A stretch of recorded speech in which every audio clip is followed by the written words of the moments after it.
கிறிஸ்துவுக்குள் பிரியமானவர்களே, ஆண்டவராகிய இயேசு கிறிஸ்துவின் இனிய நாமத்தில் வாழ்த்துக்களை தெரிவித்துக் கொள்கிறேன்.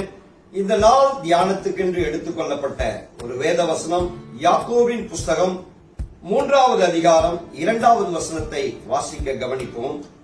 நாம் எல்லோரும் அநேக விஷயங்களில் தவறுகிறோம். ஒருவன் சொல் தவறாதவனானால் அவன் பூரண புருஷனும் தன் சரீரம் முழுவதையும் கடிவாளத்தினாலே அடக்கி ஆளக்கூடியவனுமாயிருக்கிறான். எனக்கு அருமையானவர்களே, இந்த வசனத்துல நாம் பார்க்கிறோம், ஒருவன் சொல் தவறாதவனானால் அவன் பூரண புருஷனும் தன் சரீரம் முழுவதையும் கடிவாளத்தினாலே அடக்கி கொள்கிறவனுமாயிருக்கிறான் என்று வேதம் சொல்கிறது. ஒரு மனுஷன் பூரண புருஷனாய் இருப்பதற்கு அடையாளம் அவன் சொல் தவறாதவனாய் இருக்க வேண்டும் என்று வேதம் சொல்கிறது. அதற்கு பிறகு இந்த அதிகாரத்துல யாக்கோபு எதை குறித்து பேசுகிறார் என்றால், நாவை குறித்து பேசுகிறார். ஏனென்றால் சொல் தவறாதவனாய் இருப்பதற்கு நாவு மிகவும் அவசியம் என்று நாம் அறிந்திருக்கிறோம். எனக்கு அருமையானவர்களே, நாவை குறித்து வேதாகமும் அநேக காரியங்கள் போதிக்கிறது.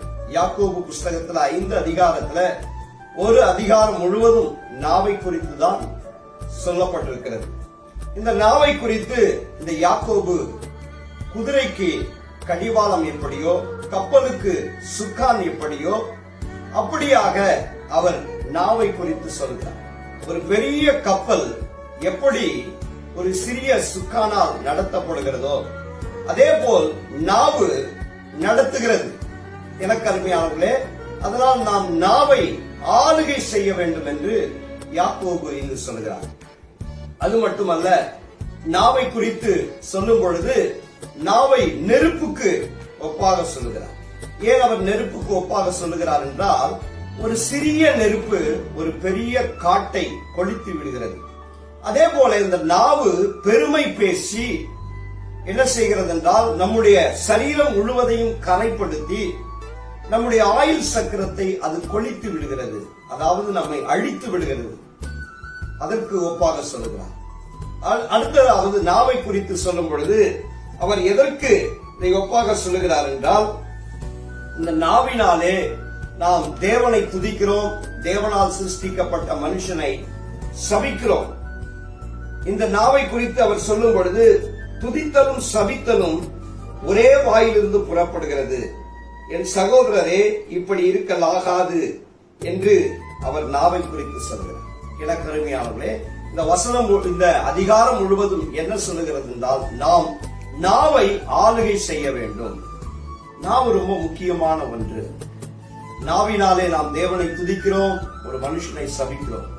அப்படி 2 காரியமும் நடக்கக்கூடாது. நம்முடைய நாவு கர்த்தரை துதிப்பதிலும், நம்முடைய நாவு தேவனுக்கு முன்பாக அவரை மகிமைப்படுத்துவதிலும், நம்முடைய நாவினாலே நாம் நீதி செய்யவும் உண்மை பேசவும், நம்முடைய நாவினாலே நாம் நம்முடைய ஆசீர்வாதத்தை சுதந்திரித்துக் கொள்ளவும் இந்த நாவை ஆளுகை செய்ய வேண்டும். எனக்கு அருமையானவர்களே, நாவை குறித்து வேதாகமும் அநேக காரியங்கள் சொல்லுகிறது. என்றால் நாவு ரொம்ப முக்கியமான ஒன்று. நம்முடைய ஆசீர்வாதத்துக்கு காரணம் நாவு.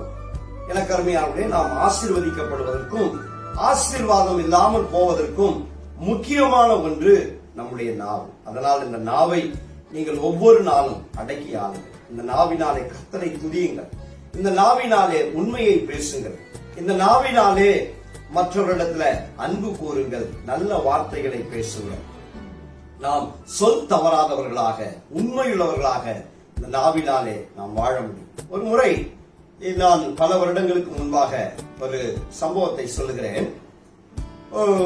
ஒரு முறை நான் ஆழ்வார்பேட்டையிலிருந்து கல்யாணி ஹாஸ்பிட்டலுக்கு போவதற்காக ஒரு ஆட்டோ நான் பேசி கேட்டேன். அந்த ஆட்டோக்காரர் 40 ரூபாய் கேட்டார்.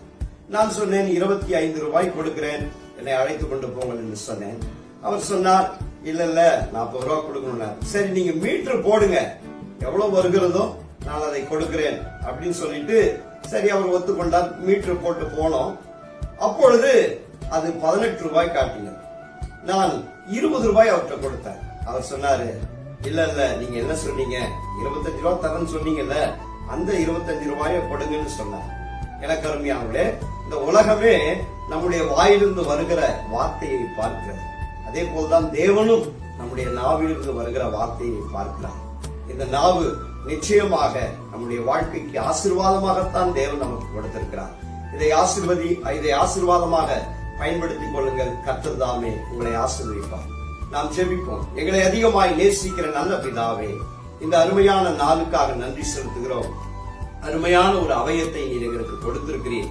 நாவினாலே உம்மை துதிக்கவும், நாங்கள் கர்த்தருக்கு முன்பாக உண்மையா இருக்கவும், உண்மையை பேசவும், நீதி செய்யவும், ஆசீர்வாதத்தை சுதந்திரித்துக் கொள்ளவும் இந்த நாவை பயன்படுத்த எங்களுக்கு உதவி செய்தவர்களும் கேட்கிற உடைய பிள்ளைகளுடைய நாவினாலே அவர்களை ஆசீர்வதிப்பீரா. இயேசுவின் நாமத்தில் ஜெபிக்கிறோம் நல்ல பிதா.